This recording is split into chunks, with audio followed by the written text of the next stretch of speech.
on your Twitter feed at Ahmad Hicks TV, Ahmad Hicks Fox 9. Something very interesting. CBS News reported the Northeast of the United States of America is bracing for giant venomous spiders with half-inch long legs that parachute through the air. That's wild. What the heck? Where do these devils come from? Look, I was just scrolling Twitter the other day when I saw that, and I was like, please don't come to Minnesota. Like venomous spiders that parachute through the air with half-inch legs? Right. Come on, I would be in the house all day, every day. Forget work, forget radio. You would have to call me to come to do radio. Well, see, I only read the first two paragraphs. I don't know if you read the story or not. I but didn't. The headline was enough for me. Yeah, right. I just wonder where they came from. Now, let me ask you this. Have you ever heard of the northern snakehead? No. Okay, well, that popped up on this radio show. At least we brought it up 20-some-odd years ago when it started in the Potomac River. Mm-hmm. And it's actually a thing in, like, rivers. And the northern snakehead is a fish. This is real. I mean, when we're done here in 7 minutes or whatever, Google it. Okay. It's a fish that has feet and can breathe out of the water for like a half day. So there was a problem at the Potomac River or like Myrtle Beach or like something on the East Coast. Right. Where you got Billy, Johnny, Christy, Susie, Anquan, Tamika, whomever playing down by the seashore, and these things are walking out biting them. How about that? I would freak out. I mean, next time you think about going into a body of water, just think it now. I don't think salt water's their thing. Okay, right. So I think salt water out. Okay, but like it's northern snakehead, and they're fish that can walk on land for like half a day, and they store up enough air in their gills or their lungs or whatever that they can breathe and they bite and they have big teeth. Basically, I need to stay away from the north and the water up north. Stay away from the northeast and stay away from the north. Yeah, I want you to look that up. I will after you leave. How good do you think the Vikings are going to be this season? You know, it's so funny. I was talking to Jordan Addison one time at halftime of a Timberwolves game, and I was talking up the offense. I was like, man, you guys are going to be so good. Just Justin Jefferson coming back, him, TJ Hawkinson, Aaron Jones. And he looked at me with the straightest face and he said, our defense is going to be good too. I said, oh, you think so? And he was like, I know so. He's like, we're going to be really good this year. I think the sky's the limit for this team. I think. And Windhorse was like, duh. I know, right? I think we saw with last season with Brian Flores what he could do with the limited options that he had. Now you bring in a Grenard, a Blake Cashman, Andrew Van Ginkel, Shaq Griffin. Like you actually bring in some veteran pieces, Jerry Tillery, that can help him out a lot. And then you bring in a Sam Darnold, who has a dynamite arm, I believe.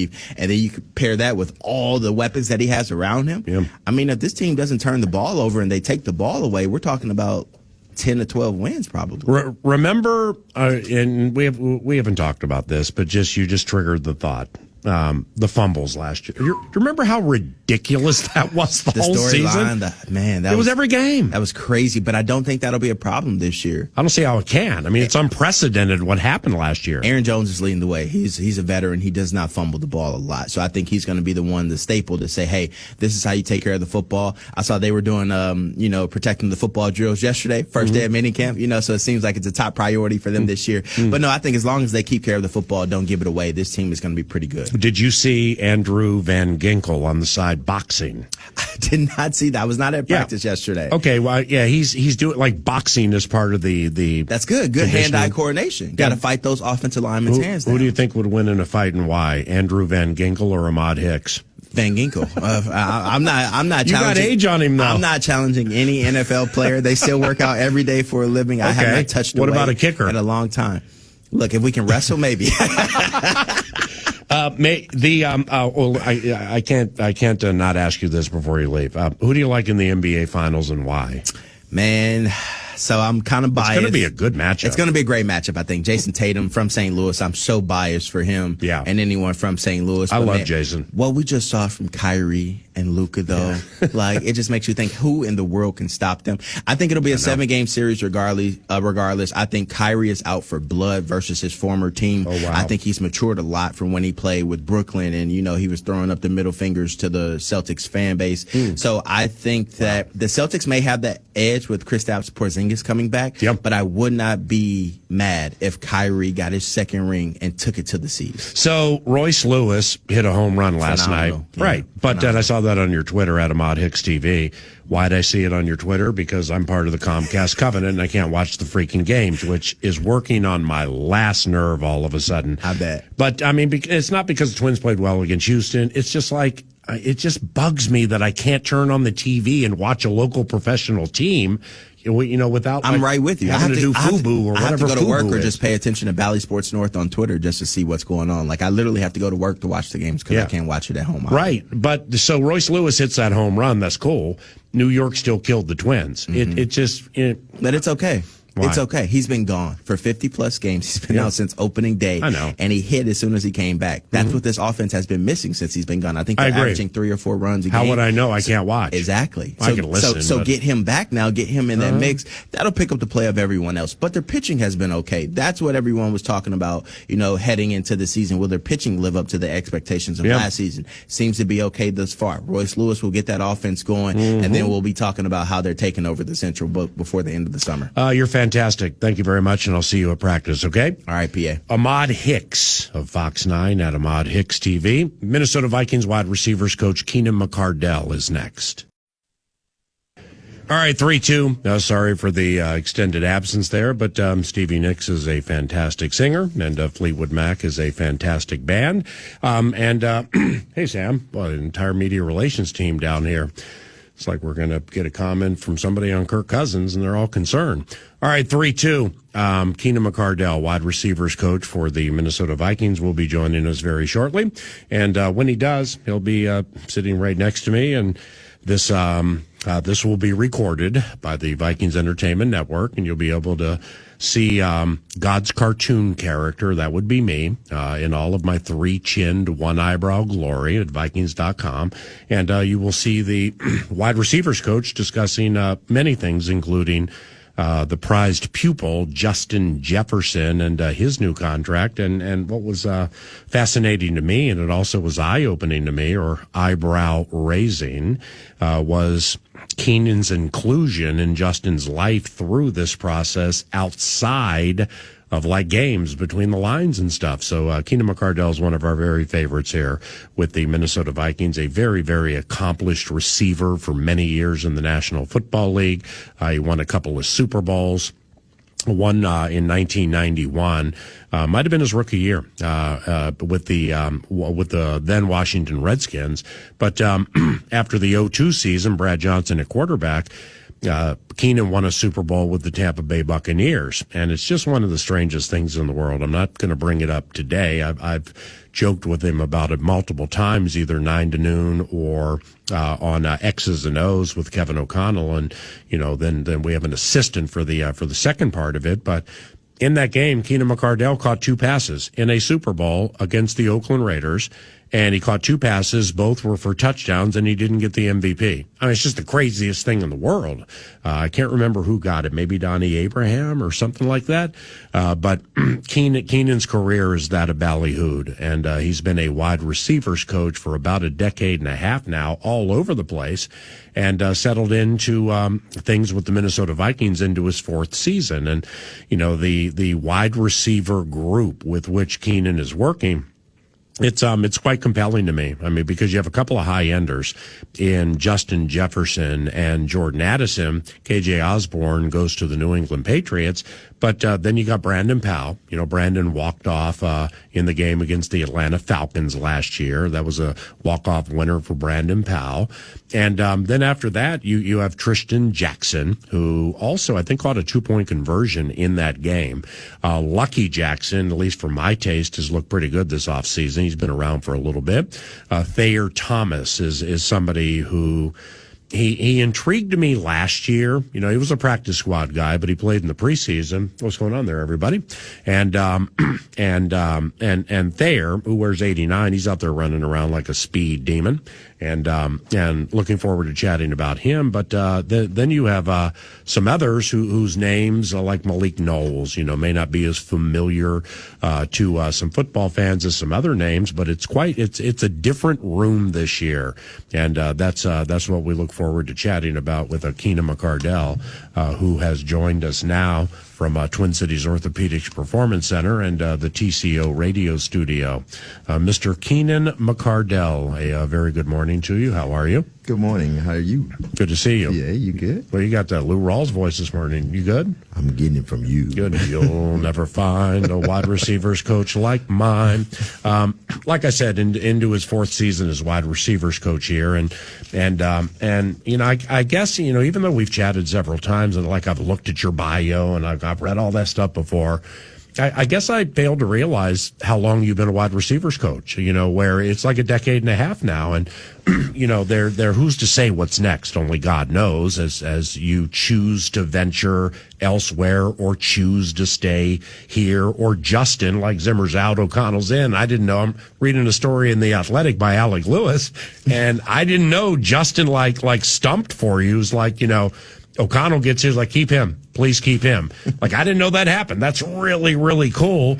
And of course, you know, I would venture a guess at how close you and Justin are. But that story at The Athletic that posted today, I thought was really, really cool. And I'd like to begin here because for a decade and a half, either around the NFL or in College Park, Maryland, Keenan McCardell has come across a lot of fascinating figures, including Justin Jefferson.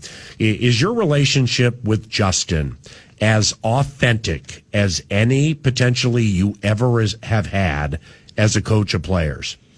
It is. I mean, probably the closest one is me and Stephon Diggs. Really? I mean, from Maryland? Yes, and I still talk to Steph often.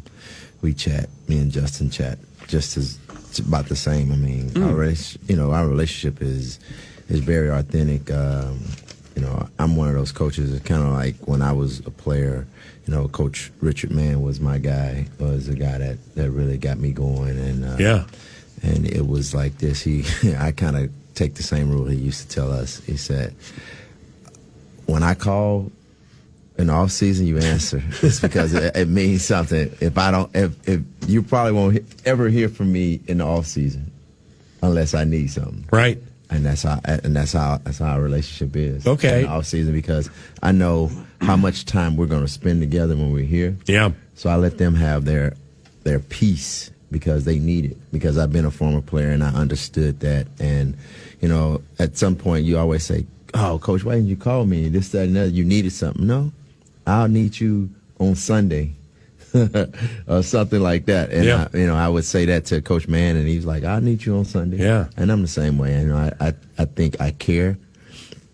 You know, I might text and just say, "How are you doing?" Just give me a thumbs up or something. Yeah, like a hootie hoo. Hootie hoo or something like that, or a thumbs up, and they do that. You know, I still do that with Steph. You know, You know, if like it's interesting with him is that, you know, some things that were going on, and you know, we had our private conversation, and it was just by text. Didn't need to call. Yeah. And quick response, and I love that. He was right on it. Yes, sir. And that's all I needed to. And you get to see him with Houston this year. You get him and Daniil. I mean, that they're all handfuls, but I mean, like that game at US Bank Stadium, that thing's going to be super fun, isn't it? It's going to be fun. I mean, you know, just the fact that, you know, we get a chance to, you know, compete against a talent like Steph and the Texans, who are a great team, you know, coming off a great season. You know, I always tell my guys, we're competing against the other opponents, DBs also, but the other opponents, receivers, because we want to have a great day. We want to have a better day than them. I love that. So with Steph, you know, he goes to high school in Maryland, and then he goes to the University of Maryland, and you know, he goes in the fifth round, I believe, fifth or sixth round, one of the two, fifth. And then, like, you know, Norv Turner was the offensive coordinator here then. And I'll never forget, man. It's like I've seen things over 2 decades at rookie camp before. 2009, when Percy Harvin came here, I've never seen anything like it in us rookie camp. So now we got mini camp. They're going against the veterans. I mean, I called KFAN and the afternoon drive show saying, I just got to share this on the radio. What Percy Harvin is doing to these veterans should be felonious in 48 states. They can't find him. And he went on to win Rookie of the Year. Yes. Adrian Peterson, 07, that's another one. Diggs. So he had a ruptured spleen, I believe, at some point of the equation. Yep. And Scott Turner and Norv Turner, who I would imagine they had known Steph since like it was in high school. So like they had their eye on Steph, and you probably know this, for a long time, yes. And they got him. Okay. Well, for whatever the reason, he didn't play the first 2 games. Like Justin here, his rookie season, yep. We no fans against Green Bay. You can hear Aaron Rodgers from a mile away just toying with people because he had no crowd against him on 3rd down. It was just ridiculous. But maybe Justin had to wait a little bit. Second week against Indy, played a little more. Then here against Tennessee, pandemic season, takes off. In fact, he had a 71-yard touchdown reception that game on safety Kenny Vaccaro. That still is the longest of his career. Yes. So it kind of takes off there for JJ. Steph wasn't playing, nor didn't play him at all. Jarius Wright's a veteran. He knows how to run plays, might throw a pass with him, stuff like that. Well, I think Jarius or somebody got hurt. We're at Denver. It's week 3 or 4.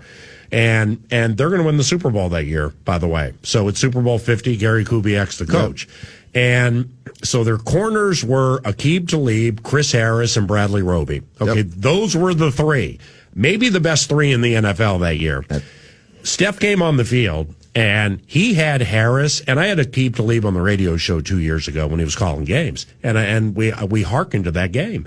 And he had them on skates. He had them doing pirouettes. They had no idea what hit them. So forget where was that the first 3 weeks? But Steph there, then you go back to rookie camp. Trey Waynes, Michigan State, was a first-round pick. Yes, he was. Steph wasn't. That bugged Steph. He may not have said it, but he destroyed Trey Waynes all rookie camp. Then in minicamp, it slowed a little bit, because you got some veterans. Right. But you see, you weren't here, but if you know Steph, you probably know what I'm talking about, right? I know what you're talking about. I know where the Trey Waynes destroy come from, because when we were playing Michigan, we was in the Big Ten playing Michigan State. Oh, wow. I didn't think about that. Yes. We already had our game plan against them. Oh, wow. I hate to say that. Yeah. I've never, just outside of Percy Harvin, I've never seen anybody wallop somebody in a rookie camp, like Stephon Diggs. But with Steph, given you coached him at Maryland, Steph has some superstar to him, no doubt about it, as does Justin Jefferson. Justin handled his business, with all due respect, opposite of the way Steph has handled some business over the years. Yes. Regarding social media, unfollowing teams, cryptic tweets, stuff like that. And I'm guessing with Justin, you had something to do with that, because I also learned in that story that Justin was like, hey, let's keep this private, or no, maybe you to him, let's keep all this private. And you counseled him a little bit through the contractual situation, didn't you? I just gave him some nuggets from when I was playing, and, talking to Steph about his, I kind of gave him some nuggets too about what he should do and what he shouldn't say. And I kind of told Justin the same way. You're in a great situation where a team wants you back. You're the face of the team. So don't mess it up. Just keep it private. You have a number, they have a number. Sooner or later, you guys are gonna have to get together and make it right. I love that. And you want to be here, they want you here, and now let's put everything else aside. What is going to make Justin Jefferson happy? Yeah. And that's how you got to look at it. When it comes to contract stuff, I tell guys, it doesn't matter what's going on around the league. When at the end of the day, it's about what's in your bank account, and you can sleep well at night. Yeah. You can wake up every morning happy, family's happy, and you're happy, and you want to come over here and give everything you got 110% to the Vikings. And then, and they made it right. And he made it right prior, and he's going to continue to make it right, and it's going to be a happy relationship. Now, being a coach, being a high-end, accomplished player for a long time like you, I mean, equity really matters to me, and you played a bunch of years. Now you've coached a bunch of years. That's really cool. But the best coaches I've learned are the boss, surrogate dad, and surrogate brother. So I'm your brother, I got you. I'm your dad, here we go with that. I'm your boss here, and it works. Right. Would you agree with me? It does. It does. Like I think. authentically. And you know what?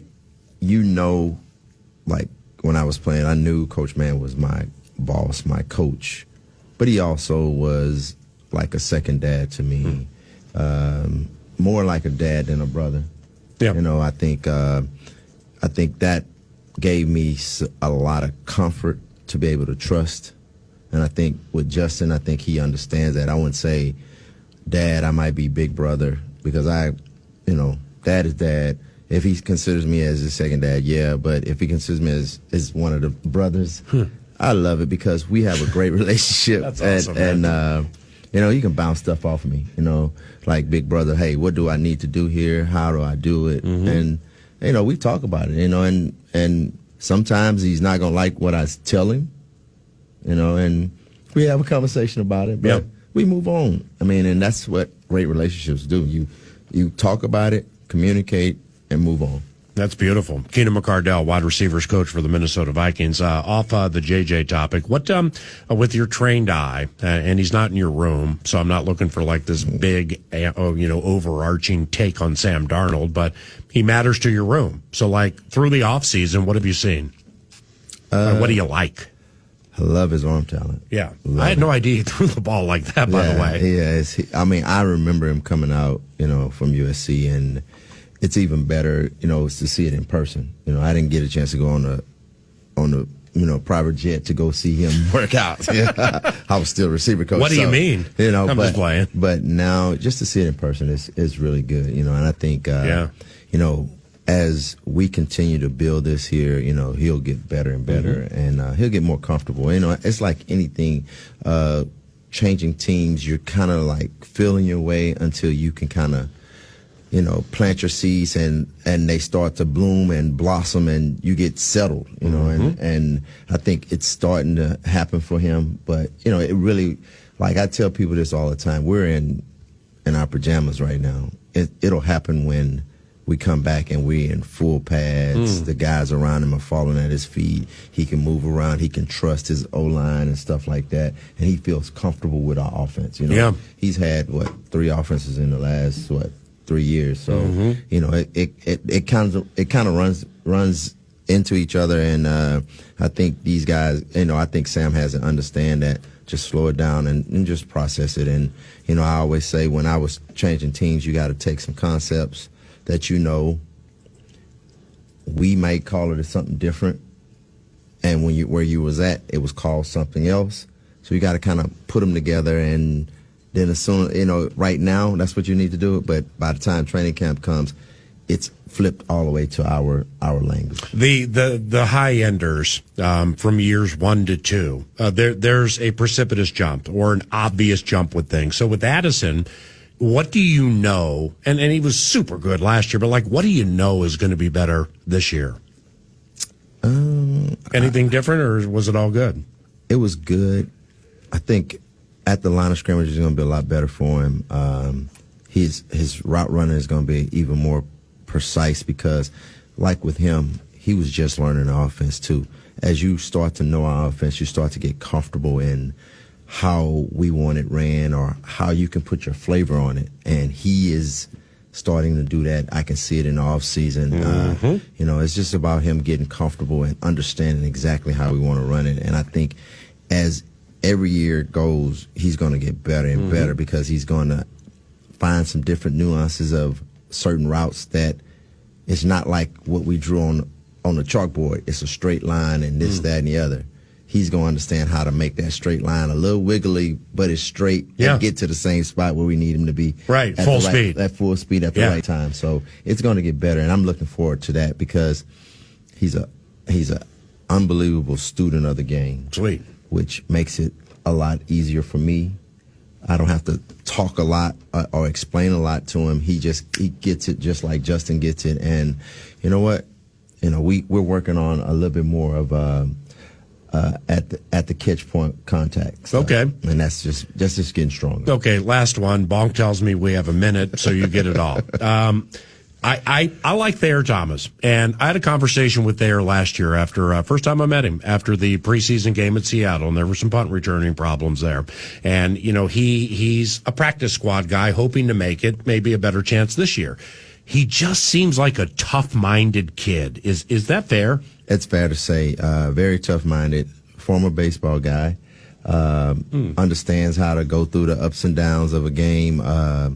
You know what? Last year was new to him. Yep. Not much contact in ACC football. Yeah, right. A little bit more in the NFL, and I think he understands that his play strength has gotten so much better now. Yeah. With him, I just tell him, stop thinking so much, just play and react, because you got the skill set to do it. And I'm looking forward to it. We've had that conversation early in the off season, and he's starting to put it to work. To just react to what's in front of you. Don't worry about what being perfect every time, because everything is not going to be perfect. It's not going to be like we draw it on the board. It's not going to be like that. Your room is so young too. I'm not going to call it daycare, but it's like a young room, They keep me young. I love it. Because you're the best. I get a chance to relate to the young guys. Yeah. They relate to me, and it's a perfect marriage where we can kind of go old to young, and we get right in the middle, and we're at the middle age. We're at the prime age, what you want to be like. Bonk's telling me we have 15 seconds, so you get it all.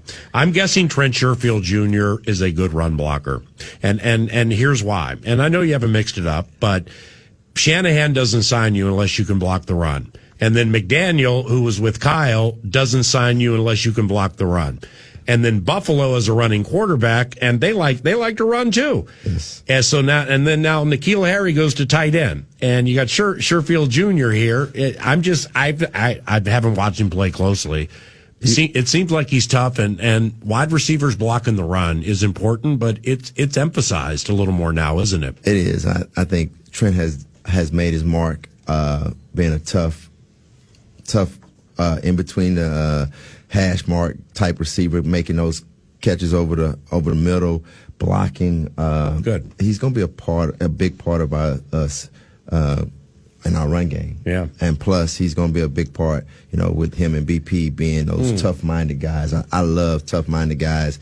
I call them lunch pail guys. Mm-hmm. They come to work every day. Yeah. They don't need all the fluff and the pom-pom, right. It's JJ. Yeah. No, they come to work with their hard hat just on. Just like you.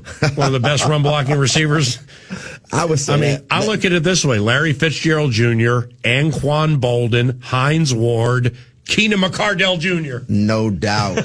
LT he broke the NFL record for touchdowns, and I was a Plan Z, so I had to block.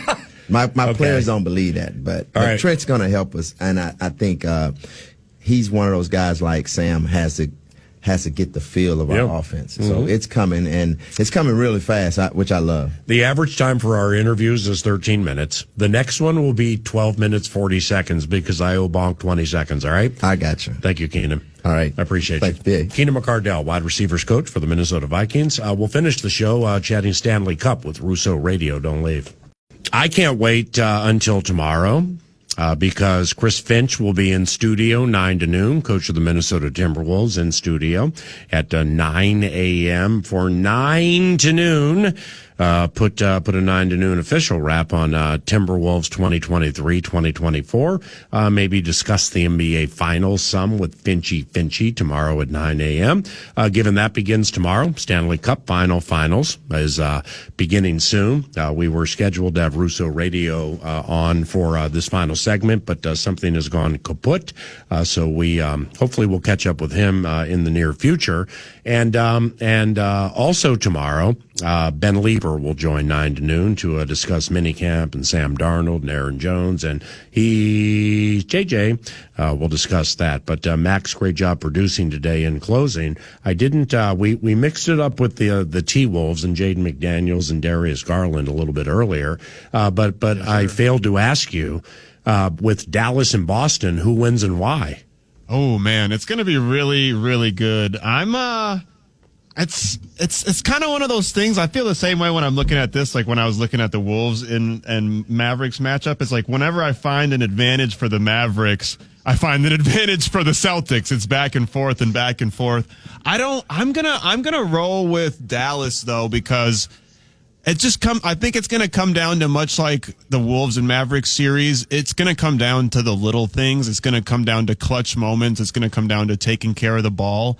And I mean, the Celtics as a team are a clutch team, but I'm not sure if it gets down to crunch time that I really truly believe in Jaylen Brown and Jason Tatum, and they both have had their struggles in the clutch. Granted, they've been better as of late throughout this playoff run. But I don't know, man. It's gonna be different, and it's also, I expect them to bring it throughout the whole game. So Luka is not going to be able to rest, as much on defense as he was against the Timberwolves. I think, as if I recall correctly, the Celtics and Mavericks have played. Boston's won the last 4 against Dallas, but the last time that they played was just right after the trade deadline, not too far after it. Dallas hadn't figured out its lineup yet, but Boston smoked them 138-110.